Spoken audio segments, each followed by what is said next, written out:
gemoun het. Right, hy het nou sommer outomaties gestart hierdie ding. So daar is ons nou, ons is by Woensdag die 17de dag van September 2025. Ek word al hoe beter met hierdie datum ding hoor. Kyk, ek sê vir jou sê ek verbaas myself. Anyway, ons is hier so by mekaar in die huiskerk, dankie vir almal wat hier is.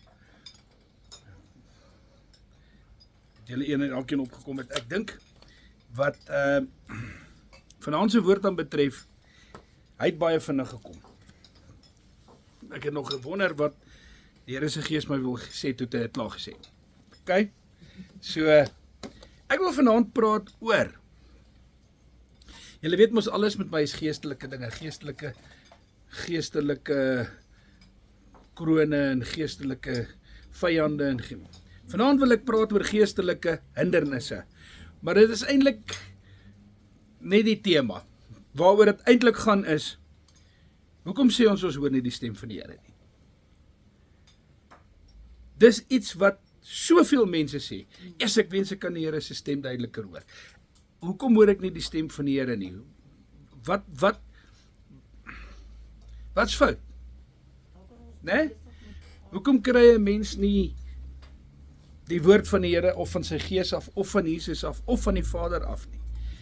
Nou, ek het sommer so 'n ou tema versie gekry, Markus 13 vers 9 sê, wie ore het, laat hom hoor. So die eerste ding, hoor God se stem is, kry ore. Né? Ek weet my ma het baie vir my gesê toe ek 'n kind was, kry nou ore. Né? So, okay, ons moet geestelike ore kry, maar ons het geestelike ore. Want die dag toe die Here ons hart gewederbaar het en hy ons wedergebaar het deur die Heilige Gees en ons nuwe skepsels in Christus geword het, was ons volmaak in Christus. Want God maak geen onvolmaakte dinge nie. Dis so simpel as wat dit is. En dan het ons ore. Die vraag is, luister ons. Gebruik ons daai ore om te hoor, want dit is die eerste ding. Nou goed, God, wanneer dink julle praat God? Kom ek vra daai, hier's 'n Fariseërs vraagie. Wanneer praat God? Dis naby, maar is nie reg nie. Maar is baie naby. Enige tyd, hè? Ja, hy praat in stilte tyd. Ek soek eintlik 'n definitiewe goeie antwoord. God praat aan mekaar. Hy praat aan mekaar. Hy praat onophoudelik. Daar's nie stiltes met God saam nie.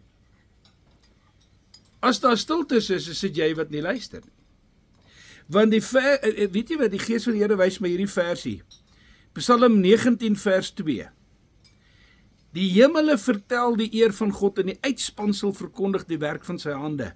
Die wet van die Here is volmaak, dit verkoop die siel, die getuienis van die Here is gewis en gee wysheid aan die eenvoudige. En ek het net hierso 2 van die versies in Psalm 19 uitgehaal, maar wraggies, mense, gaan lees Psalm 19. Jy gaan die grootste blessing kry.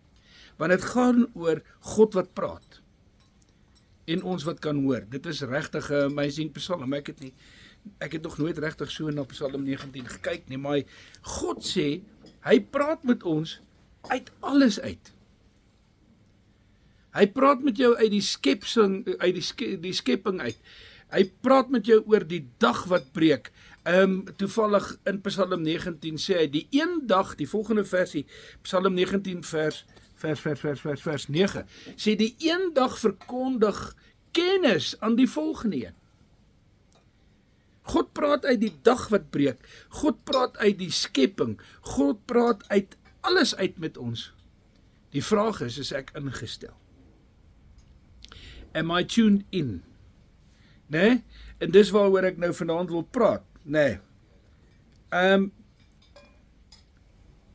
Hier is die eerste ding wat ek dink ons vanaand moet weet. En dit is, wanneer het God so onophoudelik begin praat? Die dag toe Jesus Christus sy laaste asem op die kruis uitblaas. Want toe Jesus Christus sy asem op die kruis uitblaas en hy sê, Vader, in u hande gee ek my gees oor. Toe skeer die voorhangsel van bo tot onder. En nou is die vraag, hoekom het die voorhangsel geskeur? Hoekom was dit nodig vir die voorhangsel om te skeer? Wat is die betekenis daarvan dat die voorhangsel geskeur het? Moet ons almal nou na die tempel toe gaan en dan moet ons nou gaan instap in die tempel in en dan moet ons soos hoëpriesters daar dwars deur die heilige gaan in die allerheiligste in en nee, die tempel is afgebreek 70 jaar na Christus deur 'n man met die naam van Titus wat 'n generaal is van die Romeine wat gedink het hy's baie fancy. Hy wou nie eintlik die tempel afgebreek het nie. Ek wyk nou ek saai trek myself. Hallo, welkom hierso. Kry vir jou ietsie om te eet. In elk geval hy wou nie die tempel afbreek nie as gevolg van die feit dat die tempel so 'n wonderlike plek was. Hy het die tempel beskou as een van die wonders van daai tyd se wêreld. Omdat die tempel so indrukwekkend gewees het. Jesus Christus en sy disippels loop uit die tempel uit en die disippels kyk so terug na die tempel toe en hulle sê, is dit daarom nou nie 'n wonderlike gebou nie, en hulle vestig Jesus se aandag op die tempel. En Jesus sê vir hulle, sien julle hierdie plek? Daar gaan nie 2 bakstene op mekaar oorbly nie.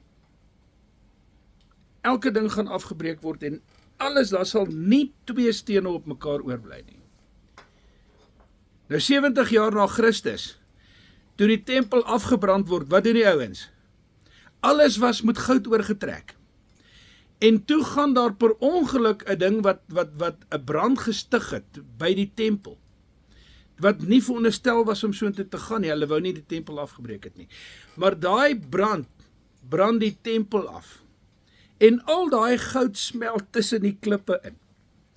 En hierdie klomp gierige Romeine breek elke klip van die ander ene af om by die goud uit te kom wat tussen die stene is. Presies soos wat Jesus Christus gesê het gaan gebeur. Nie 2 stene sal op mekaar bly nie. Hoekom? Nie omdat hulle die ding so wil vernietig nie, omdat hulle by die goud uitgekom het, want hulle soek daai goud. Want dis nou byt wat hulle kan vir hulle self kry. Maar in 'n geval, dis net so 'n interessantheid. Maar die tempel is afgebreek. En nou is daar 'n nuwe tempel. En ons het baie hieroor gepraat, ek gaan glad nie hierby stil staan nie. Ons is die tempel. Weet jy dan nie jou liggaam is die tempel van die Heilige Gees nie? Ons is die tempel van God. Die woord van die Here sê, hy bly in ons. He dwells in us. Hy sê, as julle glo dat God vir Christus gestuur het, dan is julle in Christus en Christus in julle. In my, in hierdie tempel, wat nie met mense hande gebou is nie, hierdie tempel van die Heilige Gees, woon die almagtige God van hemel en aarde. Die dag toe ek my hart vir hom gegee het en sy seun aangeneem het, want hy sê, as jy my seun aanneem, die versies is hier in die notas. Nee? Daai dag het hy gekom en by my kom woning maak. En nou kom hy en hy sê, weet jy wat, die voorhangsel is geskeur. Fisies het dit gebeur daar buite, en net so het dit geestelik gebeur. Nou wat interessant is van die voorhangsel is, die voorhangsel was 'n vreeslike dik veil, 'n tipe van 'n geweefde stof wat van bo tot onder gehang het en hy was aan mekaar geweef met geen nate nie. En daarom was dit 'n wonderwerk dat hy van bo tot onder geskeur het, want daai ding kan eintlik nie skeer nie. Hy's te dik en hy's te sterk aan mekaar gemaak en tog skeer hy van bo af na onder toe. Hoe hoog was daai bo?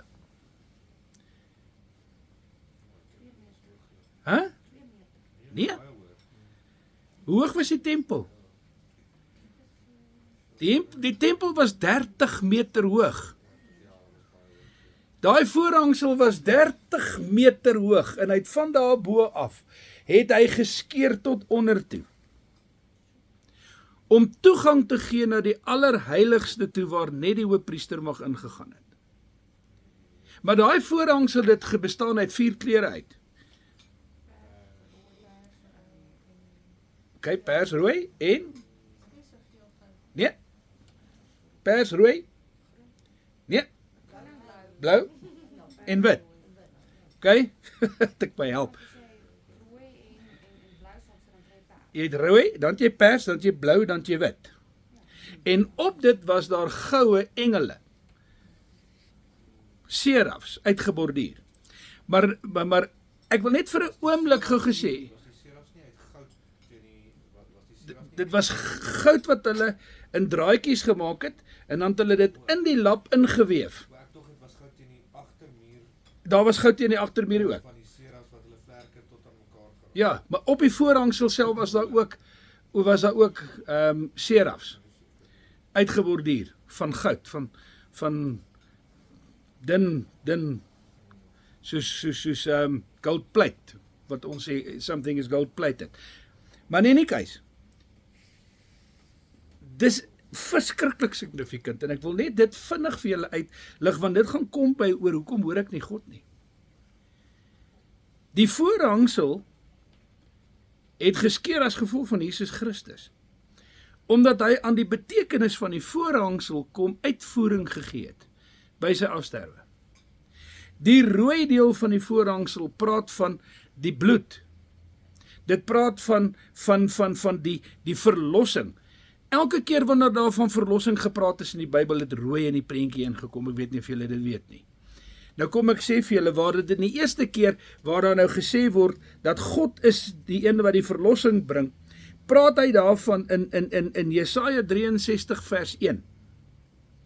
Hy sê, wie is dit daar wat daar aankom uit Edom met bloedrooi klere aan, hy daar, pragtig in gewaad, wat agteroor buig in die volheid van sy krag. Dit is ek, hoofletter, wat in geregtigheid spreek, wat magtig is om te verlos. God is die verlosser, en sy verlossing word getipifiseer met die kleur rooi, want dis ook die kleur van die bloed waarmee die reiniging plaasgevind het, vandag eendag, of nie die reiniging nie, maar die verlossing plaasgevind het, die wegneem van die sondes. Daar kon geen vergifnis van sonde gewees het sonder bloed nie. Daarom is die rooi altyd sprekend van die verlossing wat Jesus Christus bewerk het. Die pers wat in die ding was, praat van die koningskap van Christus.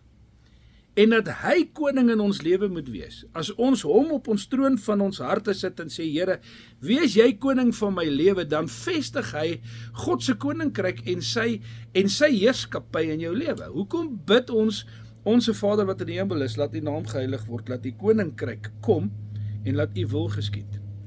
Sodat dit in my lewe kan gebeur, dat hy op my troon kan kom heers.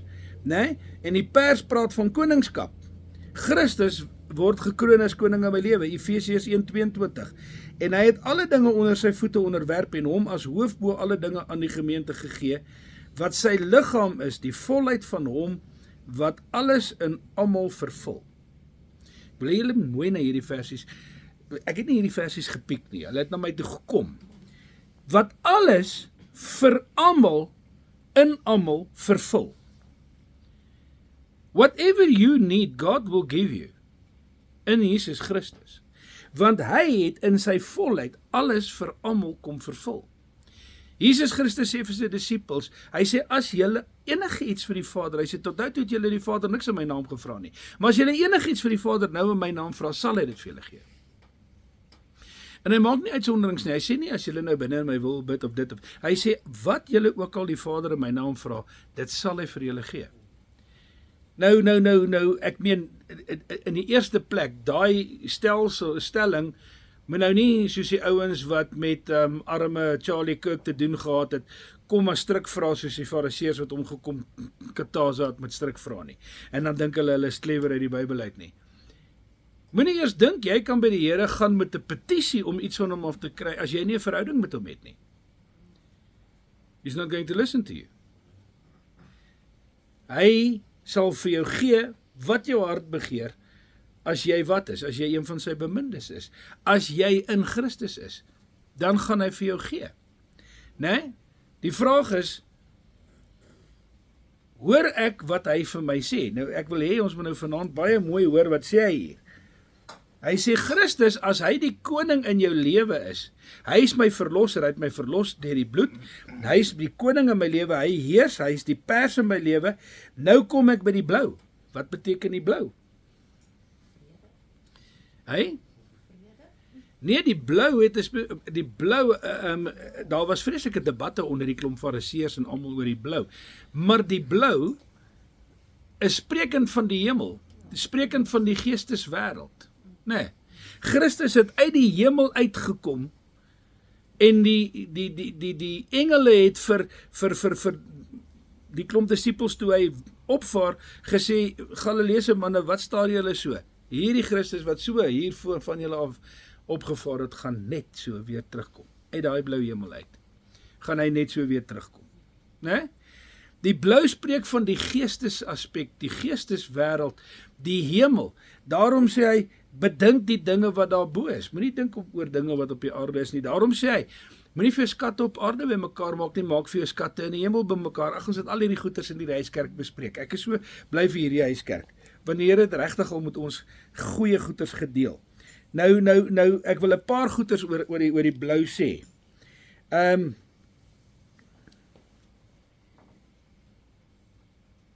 Ek wil hê julle moet luister na wat Efesiërs sê. Efesiërs 2 vers 4. Maar God wat ryk in barmhartigheid is, het ons deur sy groot liefde waarmee hy ons lief gehad het, ook toe ons dood was vanweë die sonde, lewend gemaak saam met Christus, uit genade is julle gered, en saam opgewek om saam met hom te sit in hemelse plekke.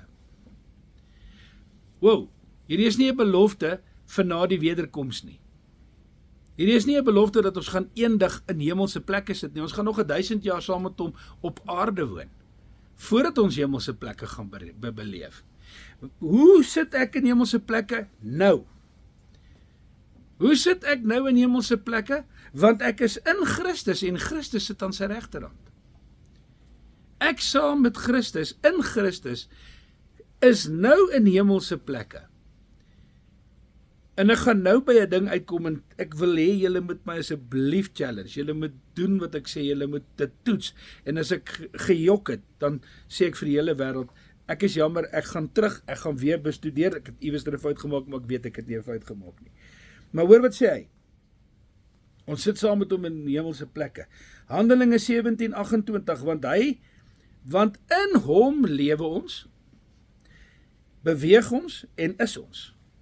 In him I live and move and have my being. Ons ken daai koortjie. Gaan hom nou speel.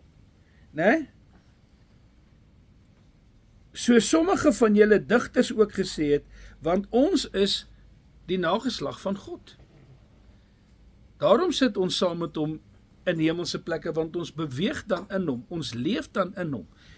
Né? Elkeen wat bely dat Jesus die seun van God is, hierdie is die mees belangrikste Bybelversie in die hele Bybel. 1 Johannes 4 vers 15. Elkeen wat bely dat Jesus die seun van God is, God bly in hom en hy in God. Wat beteken dit om te bely Jesus is die seun van God? Om eerstens dit vir jouself 'n uitgemaakte saak te maak, dat weet jy wat? I don't guess, ek raai nie, ek hoop nie, ek wonder nie. Jesus is die seun van die lewende God, soos wat Petrus hom geopenbaar het.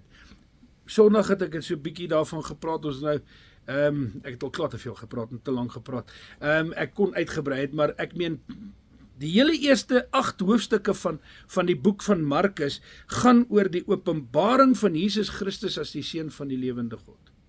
Het sy deur demone wat dit bely, het sy deur Petrus wat 'n openbaring van God die Vader in die hemel afgekry het, of op ander maniere uit die natuur uit en sulke dinge, maar ek het nie twyfel dat God se seun Jesus Christus is nie. En dat hy hom na hierdie aarde toe gestuur het om vir ons te kom lei en die verlosser te wees nie. So daar ons nou ons is nou nog steeds hier by die blou, né? Die hemelse plekke. Kolossense 3 vers 2, bedink die dinge wat daar bo is en nie wat op aarde is nie. Kolossense 3 vers 3, want julle het gesterwe. Yes, ek like hierdie. Die dag toe ek my hart vir die Here gegee het en werklik waar gesê het, Here, hier is ek. Ek gaan nie terugkyk nie. Ek gaan nie soos iemand wees wat terugkyk as ek my hand aan die ploeg geslaan het nie. Ek gaan vir jou leef. Van daai oomblik af sterf ek vir die wêreld. Ek is dood. Ek is nou 'n nuwe skepsel in Christus. Hierdie liggaam het nog 'n taak op aarde, want nou beset God hom. God woon nou in hom en hy is nou diensbaar as 'n diens as 'n stuk gereedskap tot geregtigheid van God. Paulus skryf dit. Hy sê: "Wees dan diensbaar en maak julle liggame wat noem hy dit? Instrumente van geregtigheid en nie ongeregtigheid nie." Nee. Moenie 'n booswig wees nie, man. Moenie daar rondhardloop en kyk wie kan jy wol oor die oor trek en uit 'n paar rand uit kroek nie. Wees 'n instrument van geregtigheid. Openbaar God se geregtigheid aan die wêreld. Ek gaan nou getuienis gee daaroor. Right, dan kom ek by wit. Ons hardloop deur hom vanaand want ek wil eintlik by die einde kom. Wit. Die wit praat obviously van reinheid en van geregtigheid. Nou, ek gaan vir julle nou 'n liedjie speel. I am the righteousness of God in Christ. A brand new creature in him. 2 Kolossense 5:21, wat hy het hom wat geen sonde gehad het nie, sonde vir ons gemaak, sodat ons kan word die geregtigheid van God in Christus. Ek is nie geregverdig nie, ek sal dit nooit wees nie, ek het te veel tjol. Ek is jammer. Ek het te veel gebreke as 'n mens. As ek moet werklik waar sê, Here, ek wil hemel toe gaan, omdat ek welbehaaglik wandel, gaan ek dit nie maak nie, because weet jy wat, ek gaan my vererg vir die taxi wat voor my indraai, ek gaan kwaad word vir iemand wat nie wil vir my luister op die telefoon nie, ek gaan baie keer 'n bietjie uitrafel, ek gaan ongelowig raak oor 'n saak, ek gaan twyfel soos Petrus. Dis nie moeilik om te twyfel as jy op water loop nie. Het is maklik om te twyfel as jy op water loop, maar Jesus bestraf hom en sê vir hom, waarom is jy so klein gelowig? Hè? Nou loop op die water en dan kom jy terug en dan sê jy vir my, ja, okay, ek het gesink so 10 tree in die end in, het ek begin sink. En die Here sê, dis klein gelowig. Moenie twyfel nie. Hy sê, waarom moet jy begin twyfel? Want twyfel vat jou geloof weg. Twyfel vermoor geloof. Jy het geloof en jy trek weg in geloof en dan op die einde van die dag dan verdwyn dit. Paulus skryf vir een van die gemeentes, hy sê, julle het so mooi in die gees weggetrek en julle het so in die vlees geëindig. Wie het julle betower dat julle so ver van waar julle weggetrek het of opgeëindig het? En dit is eintlik waaroor dit gaan, want dit is al wat die duiwel wil hê. Die duiwel wil hê ons moet nie glo nie. Jesus het nie vir Petrus gebid en gesê, Here, weer laat die engele hom bewaar en die duiwels en die demone van hom afweer nie. Nee, hy het gesê, hoorie so, hulle kan probeer wat hulle wil probeer. Al wat ek sê is, Here, moenie laat sy geloof opraak nie. Hy sê, Petrus, ek het vir jou gebid, dat jou geloof nie opraak. Nou, ek het gepraat oor geloof so groot soos 'n mosterdsaad en wat bekragtig my geloof. My geloof word bekragtig deur die feit dat ek sê, okay, ek gee nie om hoe min my geloof is nie. Ek aanvaar, ek het daarom bietjie meer as dit. Ek het daarom bietjie meer as 'n mosterdsaad. En dan sê die Here, met daai bietjie wat jy het, as jy nie twyfel nie, sê jy vir hierdie berg sê, skuif, en hy sal skuif. Nee. Right, maar ek praat nou nie vanaand oor geloof nie. Sondag klag praat oor die ouens gaan vir 'n jaar lank vir my kwaad wees oor daai een. Omdat ek so lank gepraat het. Okay. Terug na die punt toe. Ons praat van die witheid en die reinheid. Nee. Jesus het geen sonde geken nie.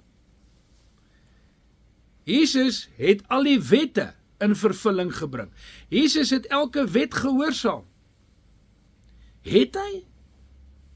Want die klomp fariseërs sê vir my, hoekom eet julle dan koring as julle so deur die lande loop op 'n Sabbat? So nou moet ons nou besluit. Wie besluit oor wanneer pleeg ek 'n sonde? Die ouens wat sit met kritiek in die kerk en kyk waar maak jy 'n slip-up sodat hulle vir jou kan vertel, "O, boetie, jy moet terugkom na die altaar toe kom, kniel uit dat ons vir jou bid." Of is dit 'n saak tussen jou en jou God? Hierdie is 'n personal thing, man. God die Vader het 'n verhouding met jou. As iets nie reg is nie, Chantel, dan gaan hy nie môre vir 'n ander boetie sê, "Hoor hierso, kom ek skinder gou 'n bietjie vanaand," gaan sê vir haar, nee, die Here kom na jou toe. Hy gaan jou aanspreek. As hy jou nie uit die natuur uit aanspreek nie, hy praat aan mekaar. Ek het nou vir julle gesê, God praat aan mekaar. As ons net ons oor maak en oop maak en luister, gaan ons hom hoor. Jy gaan hom begin raak sien in alles. Maar meer so gaan jy, as jy werklik waar toegewyd is, gaan jy die stem van die Here so duidelik hoor soos wat ek vanaand met julle praat. En jy gaan nie twyfel dat dit die Here is wat gepraat het nie. Nou goed, terug na die geregtigheid toe, Jeremia 23:6. Hierdie is 'n amazing vers. Ek het nog nooit hierdie vers raak geloop nie. Dis een van die min verse wat in groot letters, 'n deel van die vers, al die woorde in groot letters geskryf is. Alles is klein lettertjies en dan ewe skielik is daar 'n einde van 'n sinnetjie wat al die woorde in hoofletters geskryf is. Hoor wat sê hy? In sy dae sal Juda, wie is Jesus, die leeu uit die stam van Juda, verlos word en Israel veilig woon, en dit is sy naam waarmee hy genoem sal word, hy met 'n hoofletter.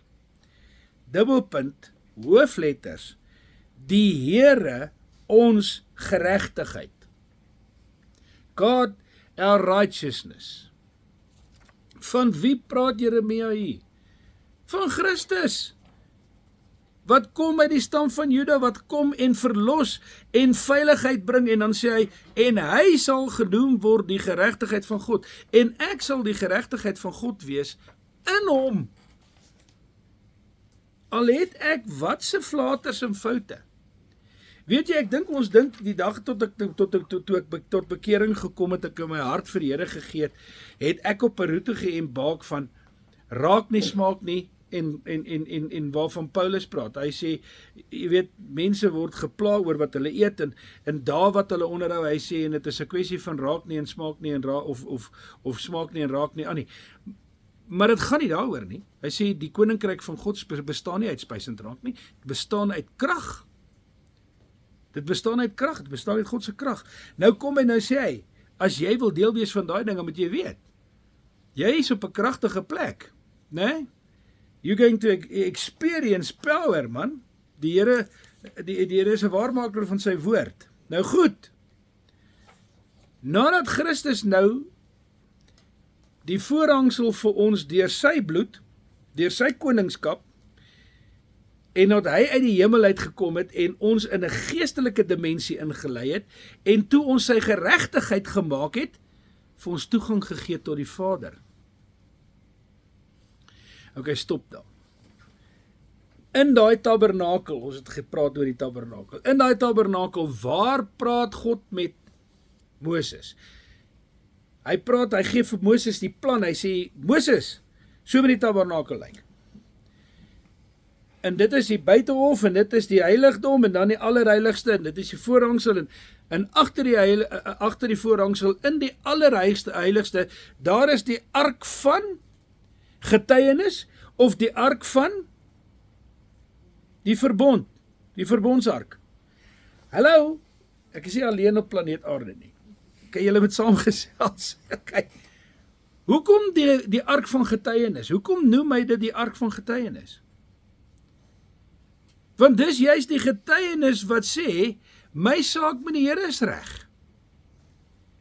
En daai getuienis het veroorsaak dat wat gebeur? Dat daar 'n verbond tussen my en God gekom het deur Christus Jesus. Hy staan in Johannes en hy vat die beker en hy sê, hierdie is die nuwe verbond in my bloed. En nou kan ek, deur hom wat die voorhangsel vir my geskeur het, en letterlik deur al die fasette van die voorhangsel gegaan het om dit vir my te bewerk, het hy vir my gesê, now you've got access to the presence of God. You are now entitled to go into the presence of God unhindered. Without fear that you're going to die. Want dit was 'n vrees, as die hoofpriester daar ingegaan het en daar was net iets aan hom, net 'n kolletjie op sy kleed, dan sou hy dood neergeslaan het, dan moes hulle hom aan die toutjie daar onder die voorhangsel deurgesleep het, want hy is dood as gevolg van die feit dat hy nie in absolute reinheid voor die Here se aangesig verskyn het nie. Nou weet ons almal, nou kom ons almal, en dis die versies wat die ouens wat met Charlie gestry het, gebruik, ja, maar ons het almal sonde, en dit ontbreek ons in die geregtigheid van God, en as iemand sê hy het nie sonde nie, dan lieg hy, en al daai versies, waarmee ons onsself wil regverdig, omdat ons nog so 'n bietjie sonde het, waarvan ons weet. Dis nie waaroor dit gaan nie. Daai sonde is vir eens en vir altyd weggewas. Dit beteken nie ek kan aanhou sondig nie. Dit sê hy in Galasiërs, hy sê, beteken dit ek kan aanhou sondig? Hy sê nie, dit beteken nie ek kan aanhou sondig nie. Inteendeel, al wat dit beteken is, hy het vir eens en vir altyd met alle sonde klaar gemaak, past, present and future. En as ek my hart vir hom gee, is daar nie meer 'n past nie, en daar's ook nie meer 'n future nie, daar's net 'n present. Want God is in die nou. Waar God nou is daar nie tyd nie. Waar God nou is, sien hy my begin en hy sien my my einde gelyktydig. Alles lê vir hom oop. There's no time and space waar God is. So ek het nie 'n past nie, hy het dit weggewas deur die bloed van die lam. Ek het ook nie 'n future nie. My future op hierdie aarde is af, ek het gesterf. Ek het dit nou vir julle gelees. Hy wat Christus aangeneem het, het gesterf. So daar's nie 'n future vir jou op hierdie aarde nie. Daar's vir jou 'n future in die hemel. Dis hoekom hy sê, bedink die dinge wat daarbo is. En nou sê hy, as jy dit gaan begin doen, dan gaan die verhouding tussen jou en God so verbeter, dat jy met hom gaan praat soos wat Moses met hom gepraat het. Soos 'n vriend met 'n vriend. Jy gaan hom hoor, wanneer hy ook al met jou praat. Ek gaan nou kom oor die goeders wat die duiwel wil inchip, want hy's mos lustig, nee. Alright. Maar ek het nou toegang tot God, maar ek het toegang tot God waar? Nee, ek praat nie van nou fisies hier op die aarde nie. Waar in die geestelike tabernakel gaan God met my praat? Ons praat oor hoekom hoor ons nie God se stem nie. Onthou nou, moenie die tema verloor nie. In die allerheiligste waar? Hy sê dit uitdruklik in die skrif, waar? Hy sê, die ark moet so lyk, hy het 2 serafs, en tussen hulle is die genade troon, né? The mercy seat. Hy sê, daar sal ek met jou praat. Waar gaan God met jou praat? Voor sy genade troon. Waar is sy genade troon? In hierdie tempel. Daar is die genade troon. En wie sit op hom? Ek het hom koning gemaak daar toe ek vir hom die pers gegee het. Né? Toe het ek gesê, jy is koning van my lewe. Jy sit op die troon van genade in my lewe. Want Christus is vir die vergestalting van genade. Christus is genade. Hy was die genade van God. God het hom gestuur vir genade vir die mensdom, om vir hulle sondes te kom sterf. He's on the mercy seat. Daar gaan hy met my praat. So waar gaan ek sy stem hoor? Net waar hierdie tempel is, want ek is in die tempel, want die tempel is in my. Ek is die tempel. Waar gaan ek hom hoor? As ek voor sy genade troon staan. Wanneer kan ek na sy genade troon toe gaan? Anytime. Anytime. Jy kan gaan enige tyd.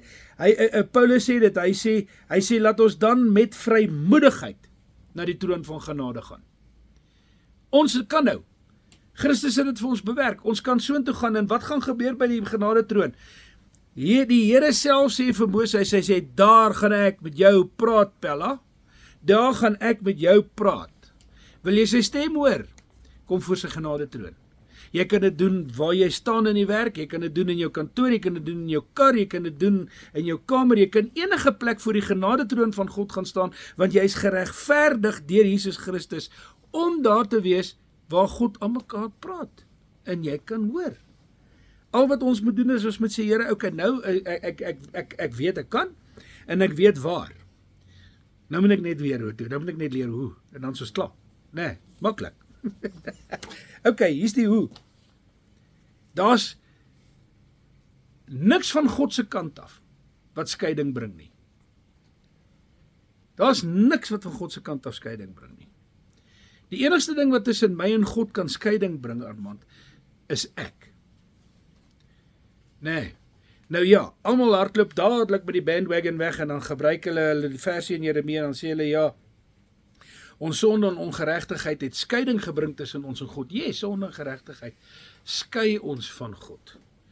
En God kan nie met sonde saam wees nie. God is heilig en as jy sonde pleeg, dan gaan dit 'n verwydering tussen jou en God bring.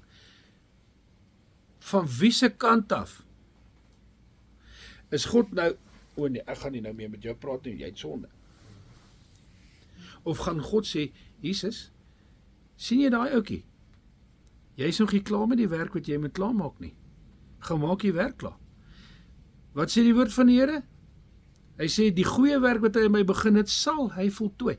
Dis nog nie klaar nie, want ek is nog nie waar ek moet wees nie. Ek hoor nog nie, my stem is nog nie, my oor is nog nie heeltemal ingestel nie.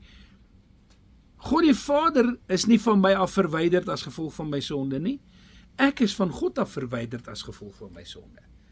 Wat het as gevolg van die sonde in die tuin van Eden gebeur? Het God ewe skielik nou daai aand nie opgedaag nie? Nee, hy het opgedaag. Hy was daar om met hulle te chat, ongeag die feit dat hy geweet het, hulle het gesondig en hulle kruip daar agter die vyebome weg. Hy het gekom, en hy het gesê, Adam, waar is jy? Eva, waar is julle? O, Here, ons is agter die boom. Ons is kaal. Wie het hulle verwyder? Hulle het hulle self verwyder. Want hulle het sonde gepleeg en die oomblik toe hulle dit gebeur het, toe kom die skuldgevoel. En toe kom alles wat daarmee gepaard gaan. Nee. En dit is snaaks, in daai hele verhaal, ek het nou vandag gou geween na hom gekyk, in daai hele verhaal in Genesis, Jesus, ons het 'n ongelooflike God. Het hy nie een keer een van hulle veroordeel nie. Nie een nie. Nie eers die Satan nie. Nie een van hulle is gejudge en geveroordeel vir wat hulle gedoen het nie. Hy het net vir elkeen van hulle gesê, die loon van jou sonde is, jy gaan 'n straf kry. Behalwe dat jy geestelik sterf. Want hy het gesê, die dag as julle van daai boom eet, sterf julle. Hulle het geestelik gesterf daai dag toe hulle van daai boom geëet het, hulle het dit net nie geweet nie. Dis hoekom hulle oor toe gegaan het. En dis hoekom mense geestelike ore toe gaan, want die sonde maak jou geestelike ore toe. Nee, so sonde bring verwydering, ja, maar van jou kant af. Want nou het ek nie meer vrymoedigheid om dan die genade troon toe te gaan nie. Want ja, weet jy wat God weet wat ek doen? Yes, baie beslis, hy ken jou sit, hy ken jou staan, hy ken jou ingaan, hy ken jou uitgaan. Hy sê, ek weet alles wat jy doen. Alles. Ek ken jou gedagtes, ek ken die diepste geheimenisse van jou hart, ken alles van jou. En nogtans het ek jou lief, ongeag of dit 'n bietjie verdraaid en 'n bietjie krom en 'n bietjie krippel is, het hy jou nog so lief, dat hy nog sy seun vir jou gegee het, om vir jou te sterf aan die kruis. Die verwydering, om die God se stem nie te hoor nie, kom net van my kant af, en as ek net die paar hindernissiekies kan identifiseer, dan hoe hou men draai. Nee, die eerste ding is natuurlik, ek het nou gesê, sonde bring verwydering, maar sonde bring verwydering van my kant af. Die eerste ding wat ek gedink het, verwydering tussen 'n mens en God bring, dat jy nie sy stem hoor nie, is my eie geestelike onkunde. Praat maar met mense, en dan kyk jy, hoe min weet hulle van wat in die Bybel staan. Hulle lees nie die woord van God nie. Hulle bestudeer nie die woord van God nie. Hulle hoor nie wat God vir hulle wil sê nie. Hy praat onder andere uit hierdie boek uit. Hoeveel kere die Here al met my so duidelik uit hierdie boek uit gepraat, dat ek nie eens kan twyfel nie. Dan vra ek vir die Here 'n vraag op my knie terwyl ek op my aangesig voor hom is, en as ek later gaan sit en ek maak die woord op, dan kry ek 'n versie reg voor my, waar hy presies op dit wat ek nou net oor gebid het antwoord. Hoe gebeur dit? Net deur die werking van die Heilige Gees. Hy praat met ons deur sy skrif. Hy sê ook vir ons, ek praat met julle deur die skrif, want dit is vir ons gegee. Die Heilige Gees het dit geïnspireer vir ons, sodat ons dit kan hê.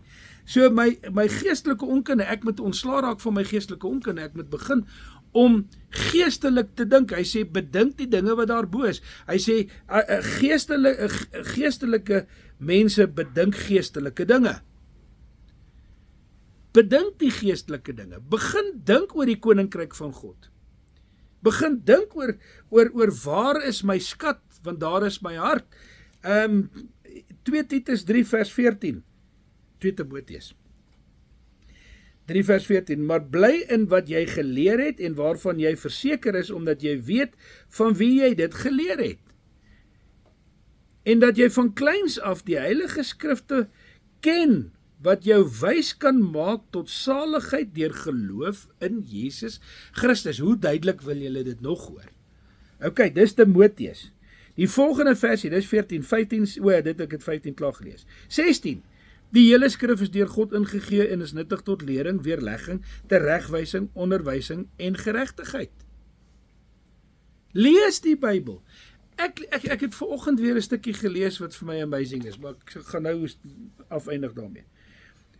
Dan die tweede ding wat tussen my, een onkunde. En natuurlik alles wat ons vroeër gesê het hierso van kennis van God. As ek nie kennis van God het nie en ek weet nie wie God is en wat hy is nie en in my lewe is nie, gaan ek werklik waar nie op die punt kom waar ek met hom openlik kan 'n gesprek voer nie, want ek weet nie eers met wie praat ek nie. Ek het geen idee met wie het ek te doen nie. Nee. Die tweede ding is, my vlees en sy begeertes, en ek het hier spesifiek, en mense dink altyd as 'n mens praat van vleeslike begeertes, en dink jy, okay, 2 mense spring in die bed. Dit is vleeslike begeertes. Nee, ek wil ryk wees, ek wil in 'n groot huis bly, ek wil 'n Porsche ry, ek wil welvaart hê, ek wil al hierdie wonderlike dinge hê. Wat is dit? Dis vleeslike begeertes, dit is kortstondig, dit is van hierdie wêreld. As die bus my môre trap, dan erf iemand anders dit wat dit gaan skwander. Nee. So, dis enige iets wat 'n mens in sy selfsug begeer. Daarom kom daar soveel van die goeters in die 10 gebooie van God voor waar hy sê, moenie iemand anderster se esel of se dier begeer nie. Moenie jou 'n ander man se vrou begeer nie. Nee? Hoekom? Want dan is jy selfsugtig. Dan dink jy oor selfsug en dan dink jy net oor my eie plesiere, my eie. Die ryk man. Julle weet wat het gebeur. Die ryk man het gegaan en hy het weggetrek en hy het gesê dat ek vir my skure bou en hy het magtige skure gebou en toe maak hy hulle vol en toe hulle chock-en-blok vol is, sê nou kan ek lekker terugsit en ek kan die lewe geniet en toe sê die Here vir hom, jou dwaas. Vannag sterf jy. En wat gaan van dit word? Ek wil die versie vir julle lees. Hy sê vir hom in Lukas, hy sê, maar God het aan hom gesê, jou dwaas, en hierdie nag sal jou siel van jou afgeëis word. En wat jy gereed gemaak het, wie sin sal dit wees? You don't even know who's going to get it. Dis seker maar wat gaan gebeur met alles wat ons het as die wegraping plaasvind. So, baie mense gaan sê, oei, hier staan nou 'n hele klompie huise leeg, ek kan intrek. Okay? En dan kry hulle dit met al die geskenkies wat ek oor soveel Kersfeeste gekry het, wat nog in my laai weggeberre is, wat ek nog nooit gebruik het nie. Ek is nou so spyt ek het hulle nie opgebruik nie, want as die Here nou so vinnig gaan kom, wat gaan ek met daai goedes doen? Ek gaan nie oor hulle worry nie. Dit gaan vir die ANC geskenk wees. Okay, dan die volgende ding is my ongeloof. Ongeloof staan tussen my en God. As ek na God toe gaan en ek glo nie dat God is nie, hoe gaan ek sy stem wil hoor? Ek moet my geloof opgejack kry, ek moet in my allerheiligste geloof sê, Here, ek het geen twyfel oor waar ek met jou staan nie. Geen twyfel nie. Nee? Dan die volgende ding, okay, die versie daar was 2 Timoteus 3 vers 17, sodat die mens van God volkome kan wees vir elke goeie werk, volkome toegerus. As jy die geloof het, is jy volkome toegerus om te doen wat God wil hê jy moet doen. En dan gaan hy natuurlik met jou praat ook en sê, okay, maar nou gaan ek vir jou sê wat jy moet doen. Nee. En dan gaan dit oor, okay, maar dan gaan ons begin om die stem van die Here baie duidelik te hoor. Ek met hierdie goeders moet ek een kant geskei kry, ek moet op my knie gaan staan en sê, Here, ek vat elke een van hierdie goedjies En ek skuif hulle vandag een kant toe. Ek wil niks meer met my eie selfsug te doen nie, ek wil u woord bestudeer, ek wil weet wat die woord van die Here vir my sê, dan my eie gedagtes. Jy weet, dit is seker die moeilikste ene van die lot. Né? Daarom sê die woord van die Here, bewaar julle hart bo alle dinge. Wat is jou hart? Jou gedagtewêreld, jou emosies, jou eie wil en jou emosies. Né? Nou sê hy, bewaar dit bo alle dinge, want daaruit is die oorspronge van die lewe. Dis wat die woord van die Here sê. My gedagtes kan my maak twyfel. As ek my gedagtes kan uitskakel, sal daar nie twyfel wees nie. Want die twyfel kom hier. Petrus spring oor daai bootjie en hy loop op daai water en hy loop op daai water. Totdat hy begin kyk in sy gedagtes vir hom sê, hey, maar eintlik is wat jy nou doen 'n bietjie onmoontlik, bloep, bloep, bloep, bloep, daar gaan hy. Né? Want toe twyfel hy, as gevolg van sy eie gedagtes. Hoeveel plekke in die Bybel het julle al gelees? Paul, steek hande op. Moenie op 2 gedagtes hink nie. Waarom hink julle op 2 gedagtes? Dien die Here of dien hom nie? Moenie op 2 gedagtes hink nie. Make a decision and stick to it. Dis wat die Here wil. Hy sê, as jy maar warm was of as jy maar koud was, moet net nie lou wees nie. Nee. Hoor hierdie ongelooflike versie in Filippense 4 vers 8. Verder broers, alles wat waar is, alles wat eerbaar is, alles wat regverdig is, alles wat rein is, alles wat lieflik is, alles wat loflik is, watter deeg of watter lof daar ook al mag wees, dink aan dit. Want hier is 'n guideline. Rig jou gedagtes op al die goeie goed. En hou op dink aan die negatiewe goed. God is a good God. Hy wil met ons praat omdat hy 'n goeie God is, nie omdat ons in die negatief rondskarrel nie. Nee. Psalm 19 vers 15. Laat die woorde van my mond en die oordenkinge van my hart, my gedagtes, welbehaaglik wees voor die aangesig, o Here, my rots en my verlosser. Kolossense 3 vers 2, bedink die dinge wat daarbo is, wat ek net nou gesê het, en nie wat op die aarde is nie. Nou goed, hoe doen ek dit? Dis nou 'n bekvol. Maar hoe doen ek dit? Daar is net in my opinie 3 goed, wat jou presies na dit toe vat. En wie kan my vooruit loop? Wie kan vir my sê, wat dink julle is hierdie 3 goeters wat gaan maak dat ek die Here se stem hoor? Hè? Nee, ons het klaar gepraat oor die Heilige Gees. Hy het sy werk, ja, onder andere, maar hy moet in my woon. Die 3 goeters wat ek sê, 'n mens kan doen om hierdie goeters alles uit die weg uit te ruim, sodat jy elke dag die Here se stem duidelik kan hoor, is 1, wandel voor sy aangesig in opregtheid. Raak van enigiets wat vals is ontslae. Don't come with a pose.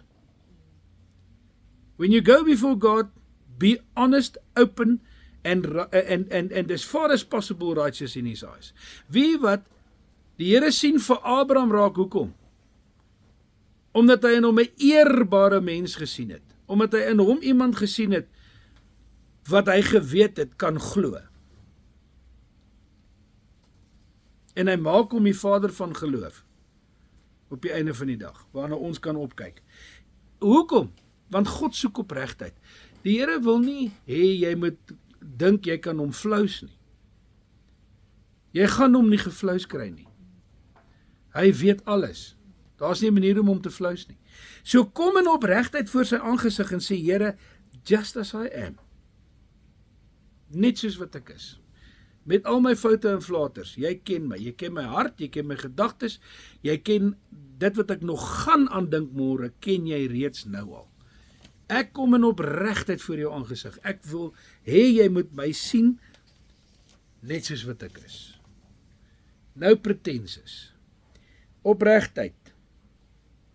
Tweede ding is baie belangrik. Okay, natuurlik al hierdie goeders gebeur in gebed. Dis die derde een. Né? As ek nie my gebedslewe gaan aanpas nie. As ek nie gaan bid tydig en ontydig nie. Daai enetjie het vandag by 'n veiling wat ons gaan stop het, in tale buitekant gebid. En die Here gevra om ons te help in hierdie saak. Ek het die Here se aangesig gesik. Ek het vanoggend myself verootmoedig voor die aangesig van die Here en gesê, Here, help ons in hierdie aan. Dit was amper half onmoontlik en God het so dag en nag verander. Of nag en dag verander. Hoekom? Want ons was in gebed op hom gerig. En hy soek harte wat op hom gerig is. Hy sê die oë van die Here deurloop die aarde en soek harte wat op hom gerig is. Whenever. Die Here rus nie, hy sluimer of slaap nie. Hy soek deurlopend harte wat op hom gerig is. So gebed's baie belangrik want dit rig my gedagtes en my hart op hom. Maar dan die tweede ding, en dit is die mees belangrikste ding vandag vir my. En mense, ek wil hê julle moet hierdie ding gaan toets en vir my terugkom en sê ek het gejok. Verootmoediging. Nou die woord verootmoediging beteken om in nederigheid, in humbleness, to come before God in humbleness, and to humble yourself. Hy sê, hy wat homself verneder, sal verhoog word. As jy na die Here toe gaan en jy sê, Here, weet jy wat, ek wil nie op my eie planne staat maak nie. Ek wil nie op ander mense staat maak nie. As ek op ander mense staat maak, sorry, die skare daar buite met my 5 minute afgee, jy gaan jou gys sien. Plain common, as jy op jou eie staat maak, en as jy op ander mense staat maak, jy gaan jou gys sien. Mense gaan jou drop. Maar as omdat jy jou hoop op hulle rig, maar as jy jou hoop op God rig, en hy stuur 'n mens om jou te kom help, gaan dit werk. Want dan word daai persoon deur God gestuur om jou te kom help.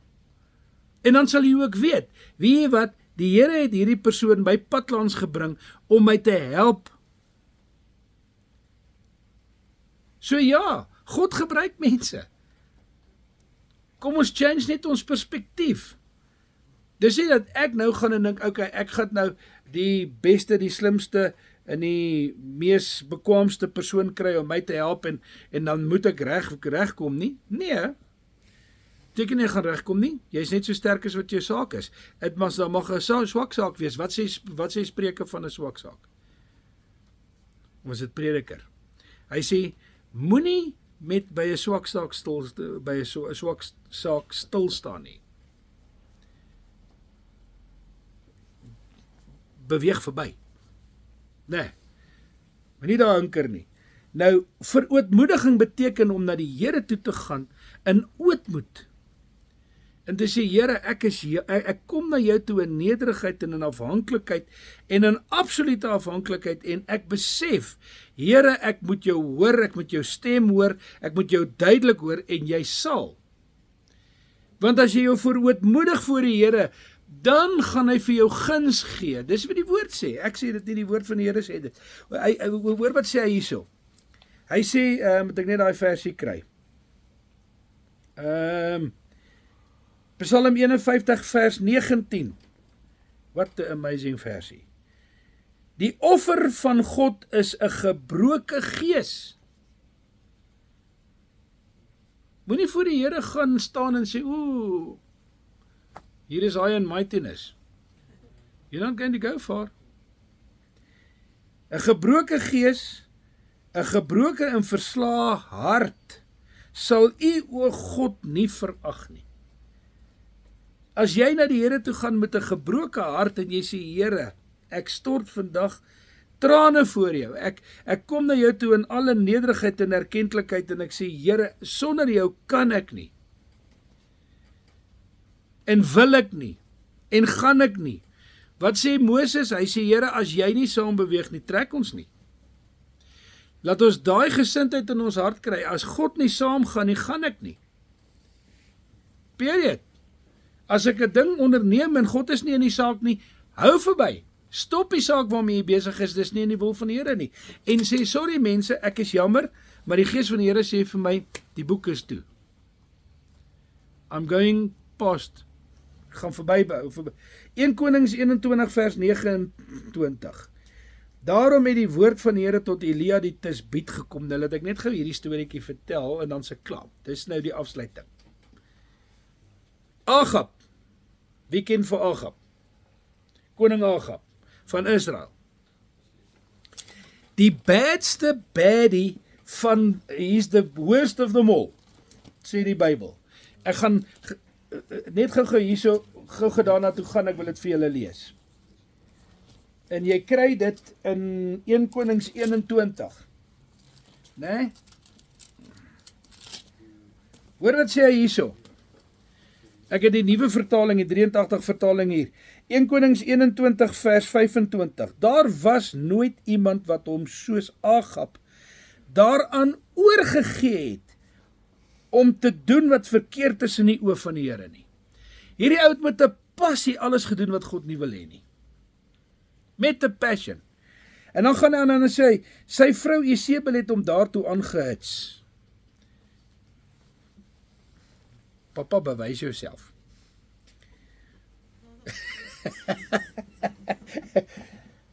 Agab het afskuwelik opgetree. Hy het die afgode van die Amoriete gedien, wie se besittings die Here aan Israel gegee het.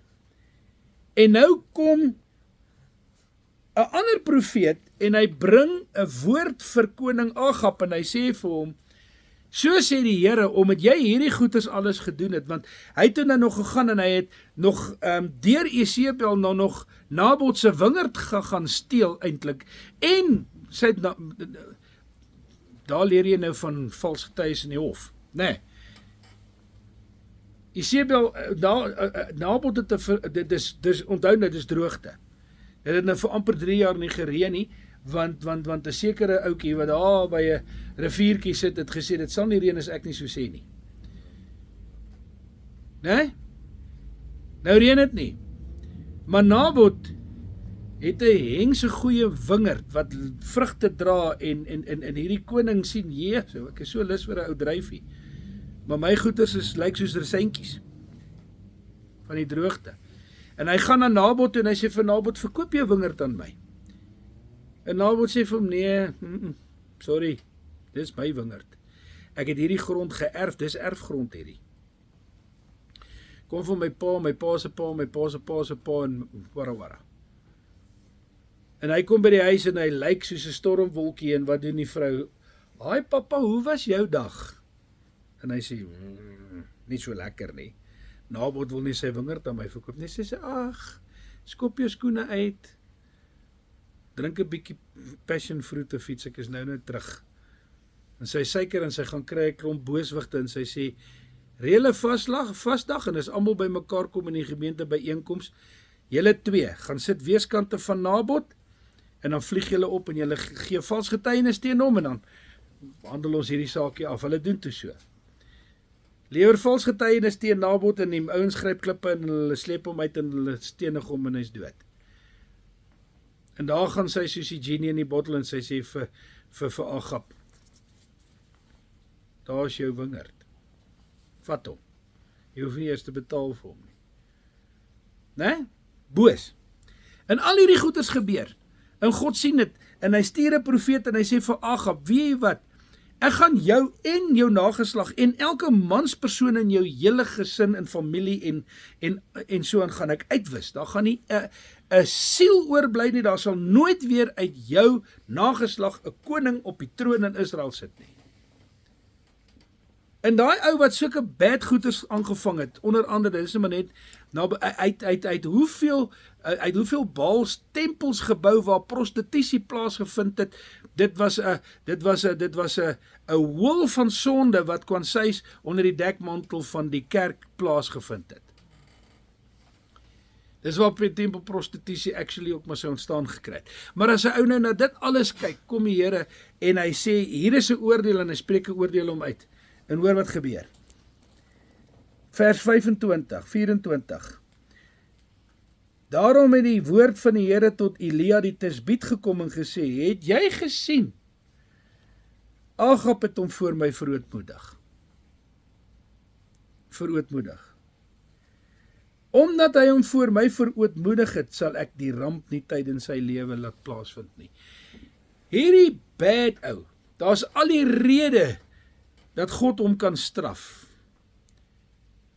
Maar toe hierdie ou hom verootmoedig, toe sien die Here dit. Nou, ons lewe redelike goeie leefietjies, ons slip so hier en daar op met 'n wit leentjie of 'n dingetjie en alles, en dan gooi die duiwel dit voor ons aangesig die hele tyd oor hierdie klein goedjies wat ons kwansies van die Here al weghou. Maar wat het 'n ou wat die gruweloosigste sondes in Israel gepleeg het ooit gedoen om God se aandag te trek? Hy het hom verootmoedig. Dis die krag van verootmoediging. As jy op jou knie gaan staan voor die aangesig van die Here en jy verootmoedig jouself en jy huil jou oë uit, man, huil. Ons het net nou gesê, 'n gebroke en 'n verslae gees sal die Here nooit verag nie. Huil jou hart uit voor hom, sê Here, ek is jammer, ek luister nie altyd nie, ek is 'n bietjie te vinnig vir myself. Bring vir my 'n bietjie brieke in hierdie saak in. Kom ons kom net by mekaar en ons kry net hierdie ding uitgesort. Praat met my, ek wil hoor. As die Here nie met jou praat en jy hom nie hoor nie, dan gaan ek ophou huiskerke hou. Want dan is vanaand se woord nie die waarheid nie. Maar vanaand se woord sê, as ek in gebed na hom toe gaan en ek aanhoudend voor sy aangesig kom in gebed, onthou nou wat sê hy? Hy sê, julle moet bestormers wees van die troon van genade. Hy sê op 'n ander plek sê hy, en toe hy vir hulle leer oor julle moet aanhou en nie moedeloos word nie, het hy gesê, die vrou het aanhoudend gekom en die koning kom lastig val. Totdat die koning naderhand gesê het, hey, ek beter hierdie aan te help, voordat sy kom en my gesig klap. En dan sê hy, hoeveel te meer sal die hemelse Vader vir ons luister as ons na hom toe gaan. In gebed. Hy sê, hy sal aan julle goed doen en gou ook. Wat 'n belofte, maar dan gaan hy van jou verwag om jou te verootmoedig. Verootmoediging, dink ek, is alles waaroor dit gaan. Die oomblik as ek myself verootmoedig, ontledig ek myself van myself. Haal ek myself uit en sê, okay, ek wil nie op my eie slim gedagtes werk nie, ek wil nie op my eie planne reageer nie, ek wil nie op my eie staan nie, ek wil by die lewende almagtige God weet, waar gaan ek heen met hierdie ding of met daai ding, en so seker as wat ek hierso sit, jy gaan jou antwoord kry vinniger as wat jy gedink het, jy gaan hom kry, want hy sê, hy gaan aan jou goed doen en gou ook. Anders lieg hierdie Bybel. OK. So ek wil nou vanaand vir julle bemoedig, as jy wil die stem van die Here hoor, raak van die hindernisse ontslae, kry jou eie gedagtes een kant, kry jou ongeloof een kant, sê Here, hoekom, daar's geen rede om ongeloofig te wees nie. Jy weet, hy sê vir die disippels in die skipie waaroor Neil gepreek het, hoekom is julle so bang? Het julle dan nie geloof nie? Ons het geloof. Die Here het vir ons geloof gegee, ons glo in Jesus Christus, ons glo in die woord, ons glo in God die Vader, ons het geloof. Maar nie die duiwel dit kom roof met twyfel nie. Die Here het jou gemaak wie jy is. Hy het jou gesit waar jy is. Hy het vir jou 'n werk gegee waarmee jy jou moet besig hou. Ons dink miskien ons beroep is ons eie keuse. Chantal, jy werk nie by Food Lovers vir Mahala nie. Jy's daar omdat jy daar is, omdat die Here jou daar wil hê. Ja, en as hy jou daar wegvat, dan sê hy, hierdie spruitjie het nou opgedroog, soos wat hy vir Jesaja, vir Elia gesê het, hy sê, en dan moet jy na 'n ander plek toe gaan, ek sal vir jou wys waarheen moet jy gaan. Maar dan gaan hy met jou praat, en hy gaan vir jou sê, waar moet jy heen gaan, en jy gaan hom hoor. Nee? En nou kom ons baie keer by 'n riviertjie, die Here stuur hierdie ou na 'n riviertjie toe, in die droogte tyd, terwyl almal droog het, het hy water, en die kraaie bring vir hom kos. En dan droog die riviertjie op. Ek sien nie een keer dat Elia nou daar gaan sit het en sê, ja Here, jy het my nou hier by 'n riviertjie gebring en nou het hy opgedroog. Wat gaan jy daaromtrent doen nie? Nee, die Here sê vir hom, die riviertjie het nou opgedroog, want die droogte is groot. Gaan, ek het 'n ander plek vir jou. Maar dan gaan ons ore moet oop wees en ons moet gaan kan hoor. Dat as die Here met ons praat, ons kan sê, Here, okay, ek hoor baie duidelik en ek reageer en daar gaan ek nou.